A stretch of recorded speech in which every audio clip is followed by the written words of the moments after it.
Hello friends, good morning. आइए आपका अपना चैनल ज्ञानोदय में आपका स्वागत है। आज हम बात करने जा रहे हैं आईआर का बहुत ही महत्वपूर्ण टॉपिक, भारत नेपाल संबंध।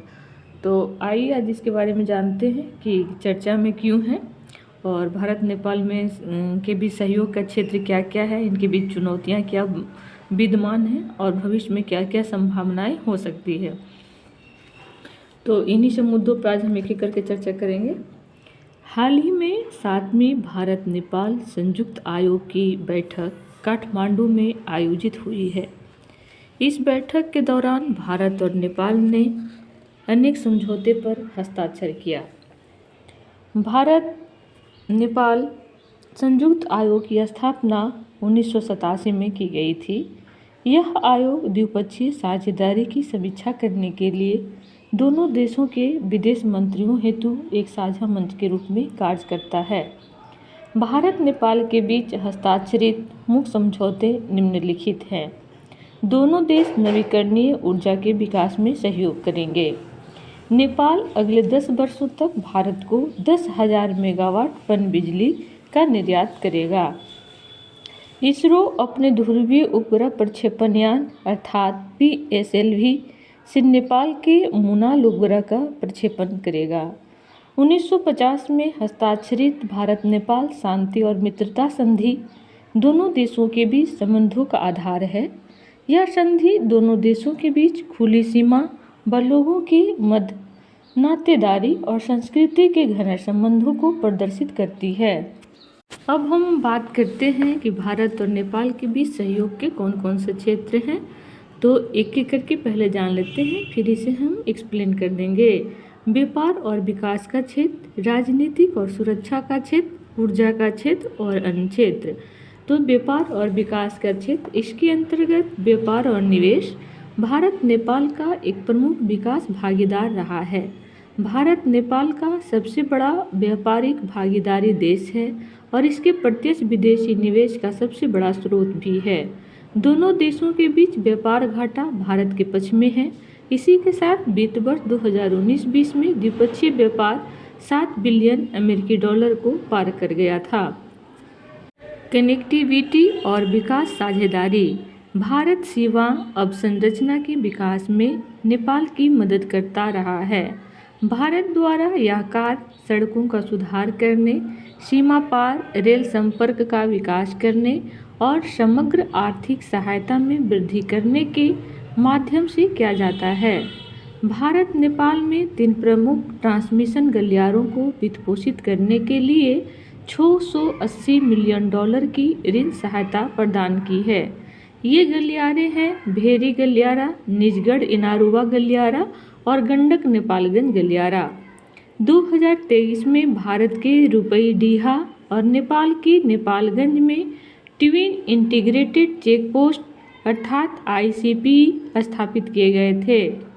जून 2023 में पारगमन की संशोधित संधि पर हस्ताक्षर किए गए। यह नेपाल को भारत की अंतर्देशीय जलमार्गों तक पहुंच प्रदान करेगी। ये था व्यापार और विकास का क्षेत्र। अब हम बात करते हैं राजनीति और सुरक्षा। राजनीतिक सहयोग, दोनों देशों के बीच नियमित उच्च स्तरीय यात्राएं आयोजित की जाती है। भारत की नेबरहुड फर्स्ट नीति के तहत नेपाल भारत का प्राथमिकता वाला भागीदार देश है।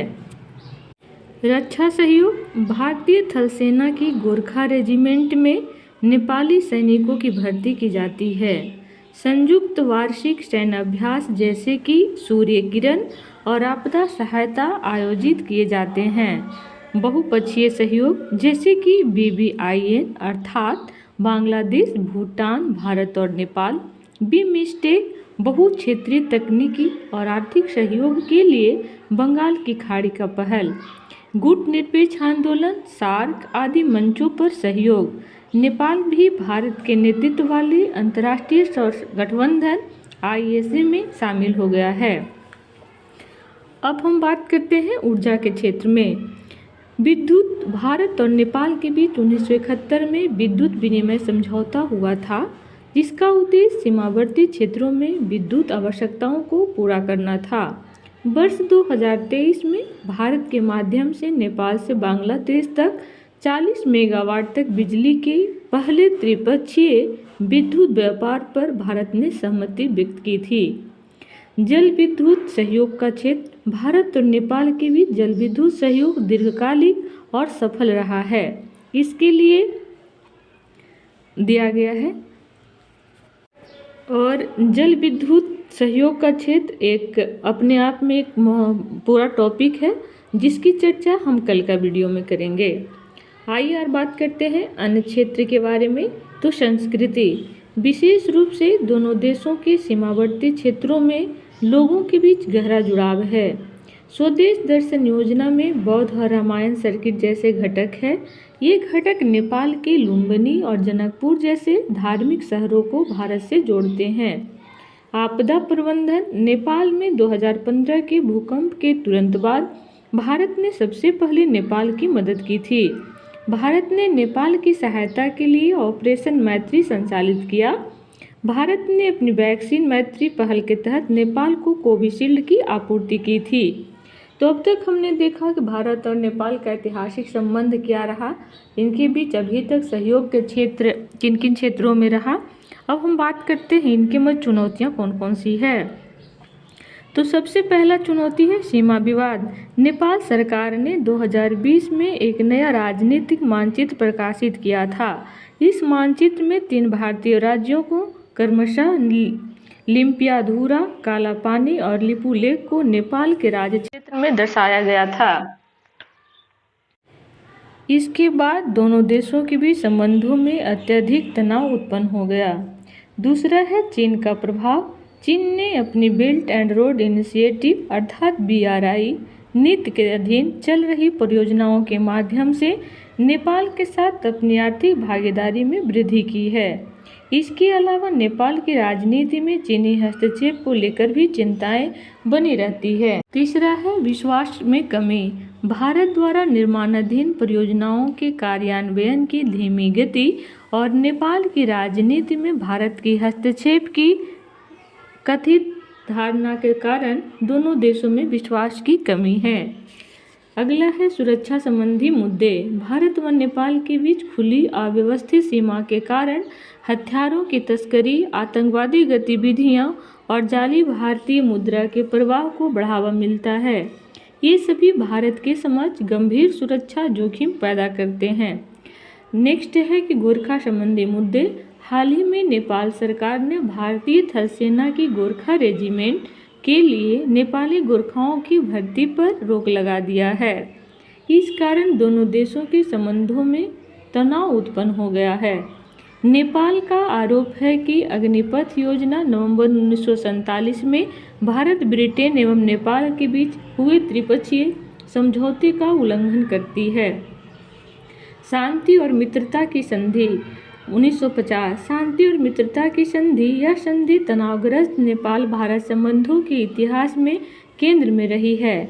नेपाल ने इस संधि को वर्तमान समय के अनुरूप नहीं घोषित किया। अब हम बात करते हैं कि इसमें आगे क्या क्या संभावनाएं हो सकती है। तो सीमा विवाद जैसे विवादास्पद मुद्दों पर चर्चा के लिए द्विपक्षीय तंत्र की आवश्यकता है। इसके लिए भारत और बांग्लादेश के बीच सीमा विवाद समाधान एक आदर्श के रूप में कार्य कर सकता है।